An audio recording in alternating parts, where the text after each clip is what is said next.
kita kembali bahkan lebih bersemangat menerjemahkan dia. Tapi kalau memang kita bertemu, itu banget itu terdapat kelainan kehidupan. Ada kelainan kehidupan. Kelainan kehidupan itu terdiri daripada kelainan apa? Kelainan hati kepada kelainan itu artinya adalah malas dan malas ini mulai dari terpengaruh sampai terbit pada itu apa? Kemudian dari mana alifat? Alifat artinya apa? Alifat itu artinya yang pertama adalah takdir, yang kedua adalah penting. Sebagaimana firman Allah Subhanahu wa taala surat Al-Fajr, wa amma daru wa qadara alaihi rizqahu fa yaqulu rabbi ahanan. Adapun ketika seorang dia diuji oleh Allah, fa qadara alaihi rizqahu, qadara disempitkan rizkinya, maka dia akan berkata Tuhanku telah menghinakan.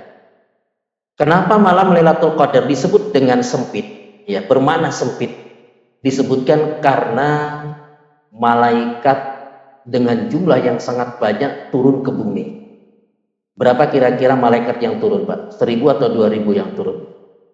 Ya, berapa? Disebutkan dalam hadis aktar min adadil hasa. Lebih banyak daripada kerikil. Kerikil banyak atau tidak?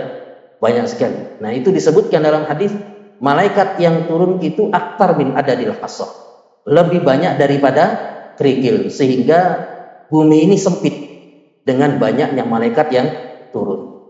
Apa tujuan mereka turun? Ya, kenapa malaikat itu turun? Di antara tujuannya,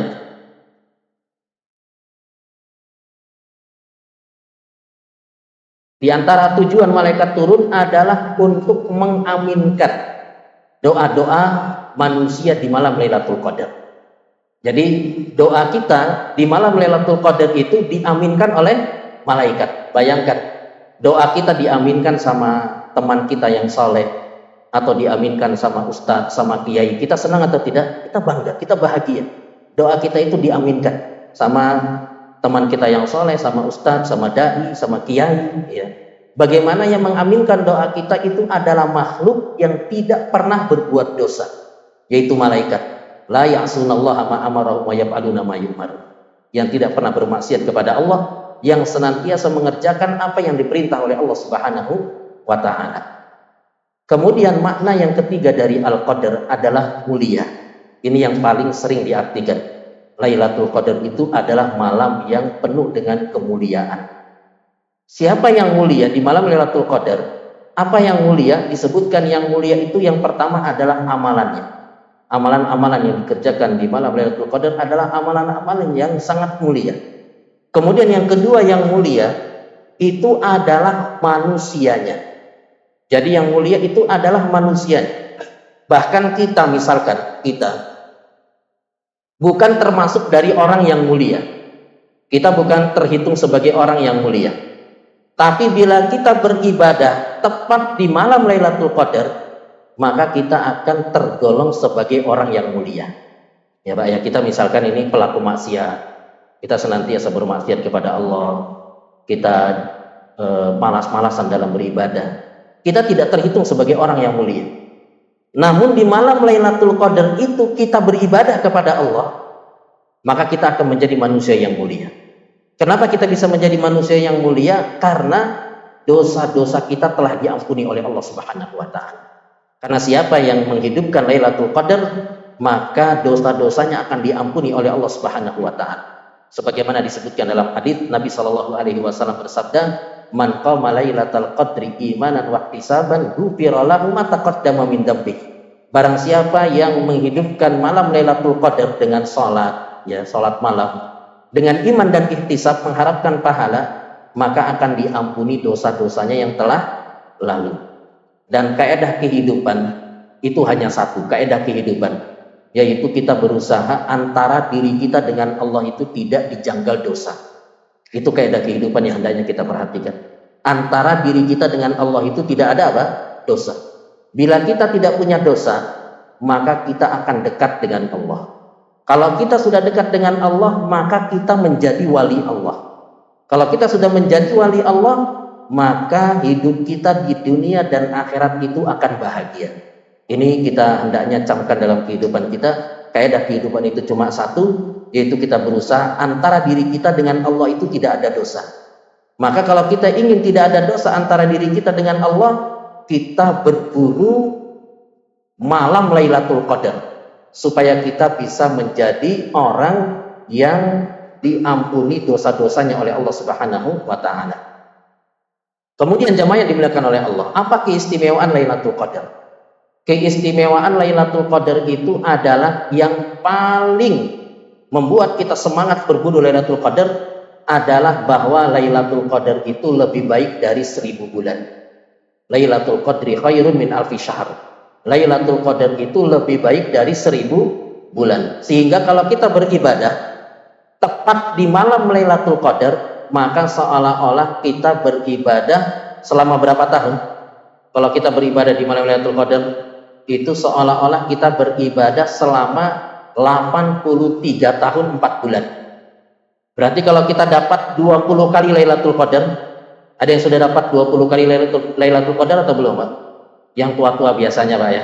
Sudah dapat 20 kali Lailatul Qadar. Berarti sudah beribadah selama berapa tahun itu? Selama kurang lebih 1500 tahun. Ini keistimewaan yang sangat luar biasa. Oleh karena itu, siapa yang dia melalaikan Lailatul Qadar, maka dia menjadi orang yang paling merugi. Kemudian yang terakhir, jemaah yang dimuliakan oleh Allah, apa ibadah yang dianjurkan di malam Lailatul Qadar? Jadi ibadah di malam Lailatul Qadar itu ada dua. Ibadah khusus Lailatul Qadar sama ibadah yang umum. Ibadah khusus Lailatul Qadar ya adalah yang pertama qiyamul lail. Ini ibadah khusus Lailatul Qadar. Adalah apa? Qiyamul lail. Sebagaimana Nabi Shallallahu alaihi wasallam bersabda, "Man qama lailatal qadri imanan wa ihtisaban, ghufira lahu ma taqaddama min dzambi." Barang siapa yang mengerjakan salat malam di Lailatul Qadar dengan iman dan ihtisab, maka akan diampuni dosa-dosanya yang telah lalu. Bagaimana caranya kita salat malam di malam Lailatul Qadar? Bagaimana caranya? Caranya itu adalah dengan kita salat dari ba'da isya sampai subuh. Kira-kira kuat ya, Pak? Ya. Salat dari ba'da isya sampai apa? Subuh, ya. Saya kira nggak ada yang kuat. Yang berbicara juga nggak kuat, ya. Maka ambil yang kedua, yaitu kita salat yang semakna dengan sholat satu malam suntuk. Apa itu sholat yang semakna dengan sholat satu malam suntuk? Yaitu sholat tarawih bersama imam. Sebagaimana Nabi Shallallahu alaihi wasallam bersabda, "Man shallama al-imam hatta yansharif, kutiba lahu qiyamul lailah." Barang siapa yang sholat tarawih bersama imam sampai selesai, maka akan ditulis untuknya sholat satu malam suntuk. Maka kita berusaha di malam Lailatul Qadar itu kita salat tarawih bersama imam sampai selesai. Kalau dikira kita masih kuat, kita pengen nambah, maka silahkan. Artinya nanti malam bangun lagi jam 2 atau jam 1 pengen salat lagi, maka tidak masalah. Justru disebutkan itulah yang utama. Di malam Lailatul Qadar itu kita mengerjakan salat malam di awal dan juga di akhir. Kalau awal dan akhir kita nggak bisa, maka kita salat malamnya itu di akhir. Kalau di akhir itu juga berat, maka kita sholatnya di awal malam. Ini amalan yang pertama, ya, di malam Lailatul Qadar. Kemudian yang kedua adalah amalan khusus Lailatul Qadar. Itu adalah tilawatil Quran, membaca Al-Quran. Maka kita perbanyak membaca Al-Quran di malam Lailatul Qadar. Kemudian yang ketiga adalah zikir. Zikir, kita perbanyak zikir, istighfar kepada Allah Subhanahu wa taala, bertasbih, bertahmid. Kemudian yang berikutnya adalah iktikaf, ya. Kalau kita punya waktu, kita iktikaf di masjid. Ya, iktikaf di masjid. Karena orang yang iktikaf di masjid, tidurnya itu juga bernilai apa? Ibadah. Tapi saya yang sudah iktikaf Ya, selesai tarawih sudah gelar kasur, tidur sampai apa? Sahur. Nah, ini rugi juga ya. Jadi kalau sudah itikaf, kita berusaha fokus untuk beribadah kepada Allah Subhanahu wa taala. Kemudian amalan berikutnya di malam Lailatul Qadar yang khusus adalah dengan kita berdoa. Dengan doa yang diajarkan oleh Nabi Shallallahu alaihi wasallam, yaitu Allahumma innaka afuwun tuhibbul afwa fa'fu anni. Kita perbanyak doa ini. Allahumma innaka afuwun tuhibbul afwa fa'fu anni, supaya kita benar-benar mendapatkan ampunan dari Allah Subhanahu wa taala. Ya. Jadi ini adalah amalan-amalan khususnya. Adapun amalan umum di malam Lailatul Qadar adalah sedekah. Ya, sedekah. Kemudian diantaranya adalah hadir seperti ini, kajian, yang mendengarkan ceramah. Ini amalan umum.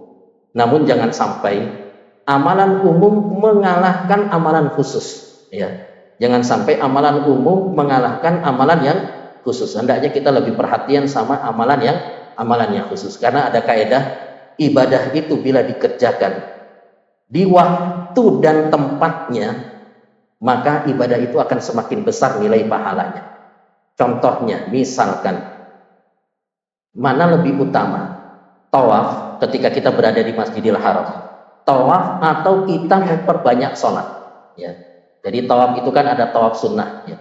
Ada tawaf wajib ketika kita umroh, selesai umroh kita bisa tawaf, ya. Ketika masuk Masjidil Haram kita tawaf. Ya. Mana yang lebih utama, memperbanyak tawaf atau memperbanyak sholat di Masjidil Haram? Karena sholat di Masjidil Haram, sekali sholat nilainya berapa? Pahalanya 100.000. Kira-kira mana yang lebih utama, Pak? Tawaf atau sholat? Perbanyak tawaf atau perbanyak sholat? Perbanyak apa? Perbanyak tawaf. Kenapa? Karena tawaf itu tidak bisa dikerjakan kecuali di Masjidil Haram. Di Masjid As-Solihin bisa nggak tawaf, Pak? Bisa ya, jogging ya. Tapi tidak ada pahalanya. Kemudian, mana yang lebih afdol di Masjidil Haram? Sholat atau baca Al-Quran? Mana yang lebih afdol? Mana lebih afdol di Masjidil Haram itu kita perbanyak sholat atau perbanyak baca Al-Quran? Yang lebih afdol adalah perbanyak sholat. Karena baca Al-Quran sama di Masjidil Haram sama di Masjid As-Solihin ya pahalanya tidak terlalu berbeda. Artinya yang mencolok itu adalah sholatnya. Antara sholat di Masjidil Haram sama Masjid As-Solihin ini yang terlihat mencolok perbedaan. Kemudian contoh lagi supaya kita bisa lebih paham bahwa ibadah kalau dikerjakan tepat di waktu dan tempatnya itu akan lebih bernilai. Contohnya lagi adalah baca Quran sama zikir. Kira-kira mana yang lebih besar pahalanya? Baca Quran atau zikir, Pak? Seperti kita baca astagfirullah, subhanallah. Mana lebih besar pahalanya? Baca Quran atau zikir? Ya, mana lebih besar? Yang lebih besar adalah baca Quran. Kenapa? Karena baca Quran itu per hurufnya aja ada pahalanya. Per hurufnya itu ada pahalanya. Alif, lam, mim itu sudah dapat 3 pahala atau 30 pahala. Kalau zikir kita harus sempurna dulu. Alhamdulillah atau astagfirullah. Ya. Kalau cuma zikirnya ada nggak yang baca zikir itu nggak ada pahalanya. Ya. Jadi harus sempurna. Harus sempurna. La ilaha illallah atau baca Alhamdulillah atau baca astagfirullah. Tapi saat kita selesai sholat, 5 waktu, habis sholat isya, assalamualaikum warahmatullahi wabarakatuh. Mana lebih utama, zikir atau baca Quran? Mana lebih utama, Pak? Zikir atau baca Quran ketika selesai sholat? Lebih utama adalah zikir. Karena itulah waktu kita diperintahkan untuk berzikir. Kalau ada yang selesai sholat langsung baca Al-Quran, Pak kok baca Quran? Baca Quran sama zikir lebih utama mana? Baca Quran kan? Ya udah baca Quran. Nah ini keliru ya. Jadi ibadah itu akan lebih besar nilainya bila dikerjakan tepat di waktu dan tepat pada tempatnya. Oleh karena itu di malam Lailatul Qadar hendaknya kita perhatian dengan ibadah khusus yang tadi sudah kita sebutkan ya. Namun juga hendaknya kita perhatian dengan ibadah-ibadah yang umum. Wallahu ta'ala alam. Demikian yang bisa disampaikan. Mudah-mudahan Allah Subhanahu wa ta'ala memberikan taufik kepada kita untuk bisa mendapatkan Lailatul Qadar. Amin ya rabbal alamin. Wassallallahu ala nabiyyina Muhammad wa ala alihi wa sahbihi wasallam. Wassalamualaikum warahmatullahi wabarakatuh.